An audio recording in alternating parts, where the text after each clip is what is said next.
That's also the reason why an awful lot of people don't want to have a monarchy as well. Anti-monarchists are planning to protest King Charles's coronation in a couple of weeks' time on May the 6th, saying they will not copy Extinction Rebellion stunts, though, because they don't want to do any damage to their cause. But Chief Executive of Republic, Graham Smith, says he's expecting more than 1,300 activists to gather in London, chanting "Not My King," holding up big yellow placards proclaiming "Not My King" and wearing yellow T-shirts along the procession route. Well, let's talk about this with Graham Smith, who joins us now. Good morning to you. Good morning. Thank you very much indeed for joining me. There is no doubt at all that support for the monarchy is still the majority view in this country. Support specifically for the Queen, absolutely sky high, long-term, love, respect and admiration to her for the job that she did over 70 years on the throne. There's no doubt at all also that the King does not hold quite the same level of esteem and respect and love as the Queen did. Do you see this at Republic, your organisation, as an opportunity to build your case for an elected head of state? Yeah, and I think we always knew that this would be a turning point of sorts. And, you're right that Charles has not inherited the deference and I'd say sycophancy that was enjoyed by the Queen. He's, I think, 20 points below the Queen in terms of personal ratings. The monarchy has dropped in its own support down to about 55% in some polls. Support for abolition has jumped over 30% in some polls. And obviously, we've had a recent poll saying that only 9% are interested or enthusiastic about the coronation. So, yes, I mean, support for the continuation of the monarchy has always been very different to sort of royalist enthusiasm, which is a minority interest. So, that's the thing. Yeah, we do think that this is an opportunity to really push our case. I mean, we cover royal stories an awful lot on this show. I mean, partly, obviously, we've had deaths of the Duke of Edinburgh and the Queen, of course, and then of course we've got the upcoming coronation of the King, and also all the fun and games involving Harry and Meghan, which is basically a sort of a soap opera drama, more than a celebrity drama, more than anything else. But it certainly is something that a lot of people are very much interested in. But as you say, there's a very big difference between that and having respect for someone who's on the throne through pretty much all of our lifetimes, to the new broom, the King, and someone who we've seen a lot more critical press of, concerns about, plastic bags full of cash from Middle Eastern businessmen. I mean, some serious question marks about that and why the criminal investigation into that seems to have gone completely quiet. Anyone else doing that and question over cash for honours, a politician who did that, they'd be already out of a job. Do you think that we are going to see with the King's coronation and the King, on the throne for in the coming years, that you are going to see more support for your movement and less support for the monarchy? Do you think that's inevitable?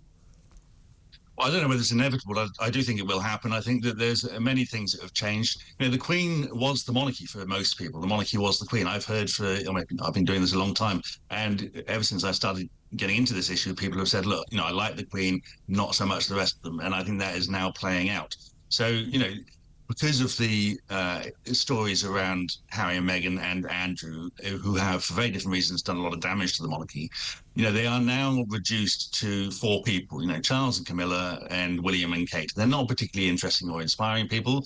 They don't really do an awful lot. They talk about their engagements, but I mean, there are fairly few and far between. And, they have been reduced to a kind of tax-funded Kardashians where, people just either they're interested in that or they're not. And if they don't have the interest, which clearly, according to the poll of 9% interested in the coronation, then they're going to lose support, because I think that people are more willing to raise the critical issues and they're more willing to question things like, cash for honours and, why is Charles receiving €3 million and cash from a Qatari businessman.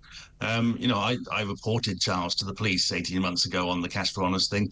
As you said, they're still dragging their feet on it. I wouldn't have done that with the Queen, not least because that kind of information wouldn't have come out into the papers anyway. And that's the interesting thing, isn't it? There's no doubt at all there is more information, and there's much more controversy because the King has been around. We've known him. He's been a public figure, speaking publicly for many, many decades. We know his views on carbuncle modern buildings. We know his views on homeopathy, on environmental issues and all that.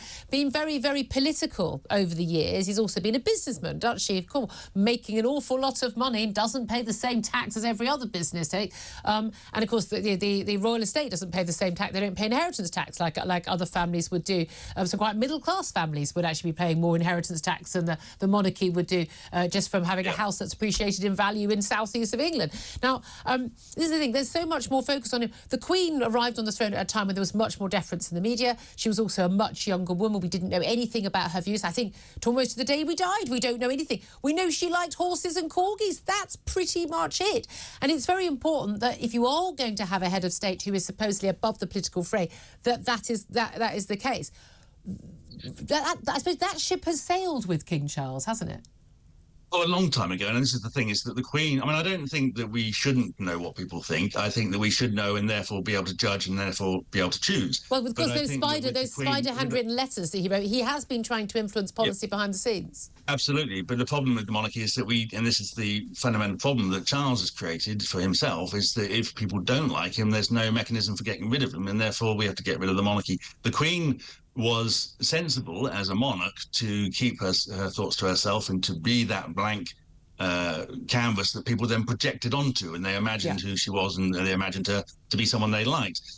Charles isn't that blank canvas. He's filled in all the grey areas and all the colour, and we know who he is, and an awful lot of people aren't that keen. And even if people aren't necessarily hostile, they're not particularly interested either, and they just see someone who is just, he's just a bloke in a suit chancing his arm, really. I mean, he's wanting to continue to demand the privileges and the deference and the huge amounts of money. And, £100 million is the estimate for the cost of the coronation, which is a pointless, unnecessary parade, when there are people struggling with the cost of living crisis, and as you say, people having to pay inheritance tax when he doesn't pay a penny, and people just don't see him in the same light as the Queen. I mean, the Queen also, she was born before the war. She was born during the time of empire and all the rest of it. She seemed like the real deal. She seemed like a real monarch. You think that's so different now? Really, really fascinated to talk to you. Thank you very much indeed for joining us. Graham Smith, CEO of Republic. I know a lot of people be shouting at the radio and the TV right now. Again, I do think a lot of people's views have changed when it comes to the Queen and when it comes to Charles. Very different.